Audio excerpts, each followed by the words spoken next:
సజీవవాహిని శ్రోతలందరికీ మన ప్రభువును రక్షకుడైన యేసుక్రీస్తు నామమున శుభములు తెలియజేస్తూ ఉన్నాను. మీ అందరికీ క్రిస్మస్ శుభాకాంక్షలు తెలియజేస్తూ ఉన్నాను. ఈ సంవత్సరము అనేకమైన చేదు అనుభవాలు గుండా మీరు ప్రయాణం చేసి ఉండొచ్చేమో, కానీ ఈ క్రిస్మస్ మీ అందరి జీవితాలలో, మీ కుటుంబాలలో పరలోకపు సంతోషము సమాధానంతో నింపబడుగాక. విజయోత్సవము 30 రోజులు అనే పాఠ్యభాగమును మనం ధ్యానం చేస్తున్నాం. అందులో ఈ దినము మనం ధ్యానం చేస్తున్న అంశము బెత్లెహేములో విజయోత్సవము. మీకా 5వ అధ్యాయము 2వ వచనంలో, బెత్లెహేము ఎఫ్రతా యూదా వారి కుటుంబములో నీవు స్వల్ప గ్రామమైనను నా కొరకు ఇశ్రాయేలీయులను ఏలబోవాడు నీలో నుండి వచ్చును. పరిశుద్ధ గ్రంథంలో యూదాను ఏలిన రాజులలో చిన్న వయసు గలవాడు ఎవరంటే యోవాషు. అతను ఏలనారంభించినప్పుడు 7 ఏండ్లవాడు.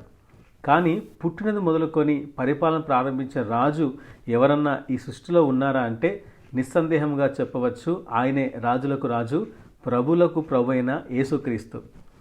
ఆయన పుట్టినరోజే పశువుల కాపరిలో సంతోషం, సమాధానం కలిగింది.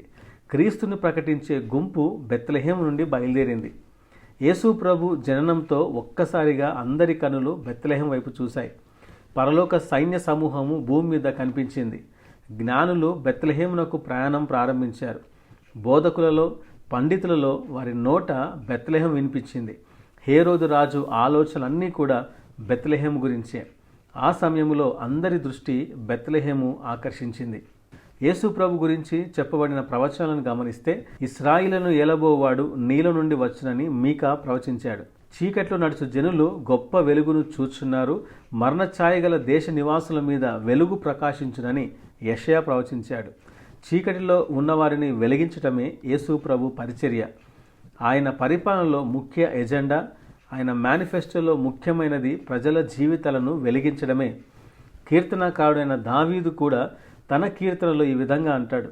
18వ కీర్తన 28వ వచనంలో, నా దీపం వెలిగించు వాడవు నీవే, నా దేవుడైన యెహోవా చీకటిని నాకు వెలుగుగా చేయును.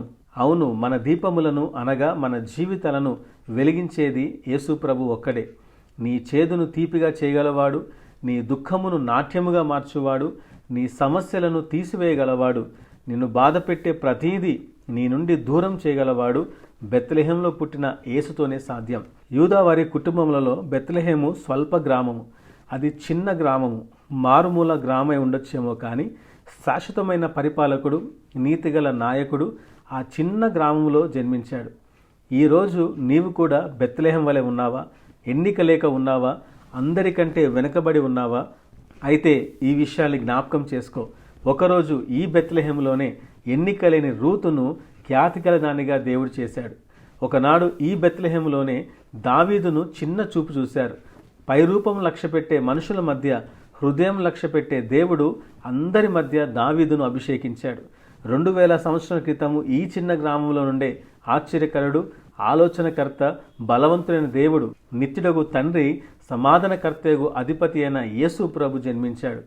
దేవాదేవుడు చిన్న గ్రామంలో జన్మించుటకే ఇష్టపడ్డాడు. ఈరోజు చిన్నవాడవైన నిన్ను, ఎన్నికలేని బలహీనమైన నీపైనే దేవుడు దృష్టించాడు. ఇంతవరకు యేసుక్రీస్తుని ఒకవేళ నీ సొంత రక్షకుడిగా అంగీకరించకపోతే ఇదే మిక్కిలి అనుకూలమైన సమయం. నీ పాపములు ఒప్పుకొని యేసయ్య నా పాపముల రక్తంతో కడుగుమని వేడుకో. యేసయ్యను నీ హృదయంలోనికి చేర్చుకో. యేసయ్య నీ జీవితంలో ఉంటే ఎల్లప్పుడూ విజయమే. చీకటి నీ దరి చేరదు, ఓటమి నిన్ను భయపెట్టదు, శత్రువు నిన్ను జయించలేడు. బెత్లెహేములో ఉన్న యేసయ్యను ఏ కత్తి జయించలేకపోయింది. యేసయ్య బెత్లెహేములో ఉన్నందుకు బెత్లెహేములో విజయోత్సవం కలిగింది. నీవు దేవుని బెత్లెహేము. యేసయ్య నీలో ఉంటే ఎల్లప్పుడూ విజయోత్సవమే. అట్టి కృపను దేవుడు మీ అందరికీ అనుగ్రహించునుగాక. ఆమేన్.